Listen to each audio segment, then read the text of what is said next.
Hi, I'm Joan Newcomb, and today's Mystic Minute is don't be afraid to dive deep. I've had an issue occurring in my life. It's been coming up over a few years. It's kind of an evolutionary step. And it, at one level, it looks like a repeat of something that I've already gone through. It's like I've already learned this lesson. I've already done this thing. And yet here it is again. And it's a very hard step to take. It's not also immediately in my life. It is actually me providing support to somebody else who's going through this. And it's yet another example where I'm the only one that can do this.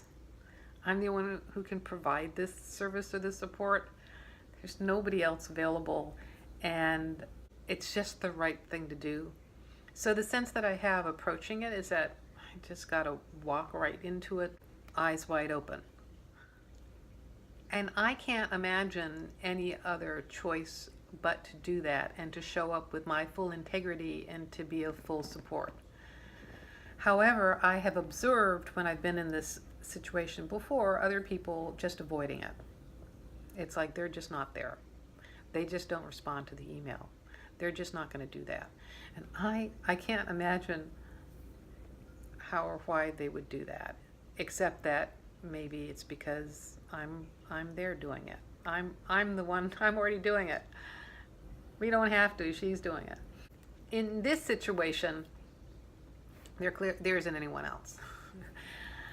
So it falls back on me. Why am I doing this? Why am I going into this?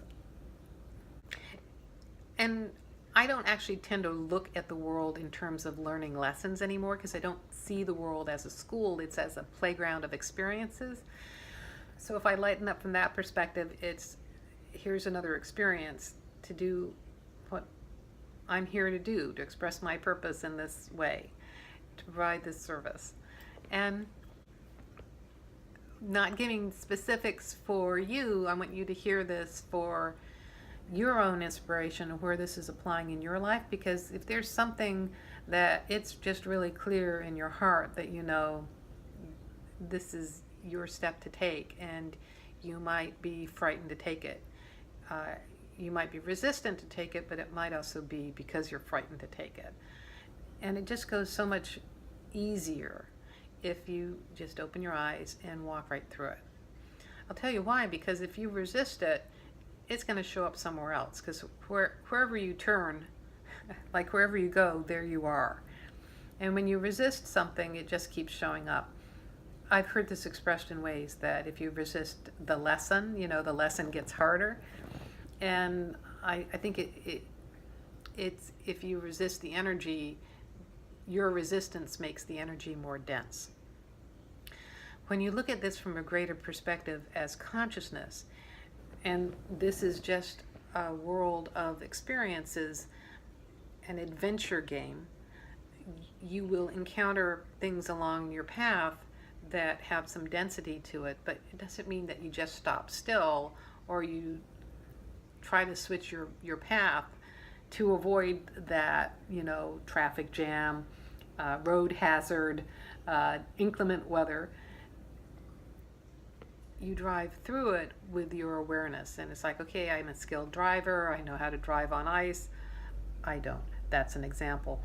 But when you go through it with your eyes wide open, it usually opens up to something a lot easier than you imagined. It's your own resistance that's making it a difficult challenge or hurdle. Another way you could look at it is don't resist what you're called to do. Except that, the term of calling, being called to do something, implies that there's something outside yourself that is calling you. And I also have sort of let go of that sense of that there's something bigger in the sky pointing the finger at me and saying you were called to bring this message to the world or something. It's more about accepting the greater aspect of who you are, the essence of who you are, and operating in the world with that awareness, which really brings that greater internal authority that you have to be the full presence that you are here in the world. can hear, but no, I'm just a little person in the world and I want a big grown-up to take care of it. Your inner children are saying, no. We're a committee of all these different experiences. But I'm speaking to you as consciousness, and the greater consciousness that you are can do this no problem. Take the children by the hand and walk them through this experience, no problem. So I'd say that if you're facing something that you would rather avoid, it's a perfect opportunity to just walk straight through it. Because the thing that you're going to avoid is more than likely, if you approach it without resistance, going to disintegrate. It all becomes an energetic game rather than the story of the thing that's happening.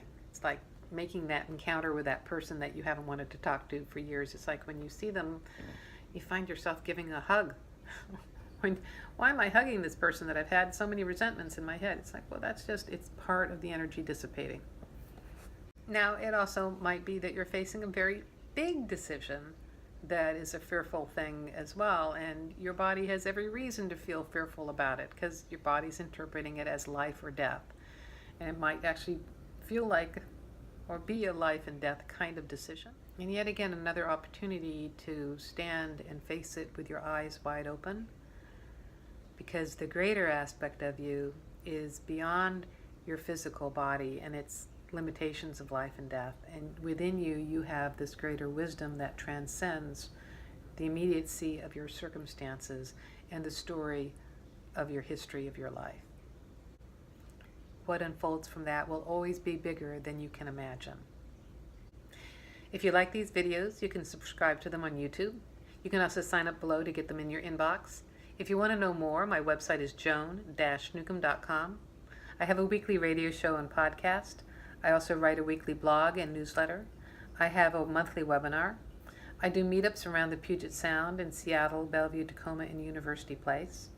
And if you want to know more about how to navigate this life with ease and grace, how to face these things that you may fear and step into it as the greater aspect of yourself that you are, then go to my website, joan-newcomb.com, and look at my coaching programs. So go to joan-newcomb.com, and I'll see you in another couple days with another Mystic Minute.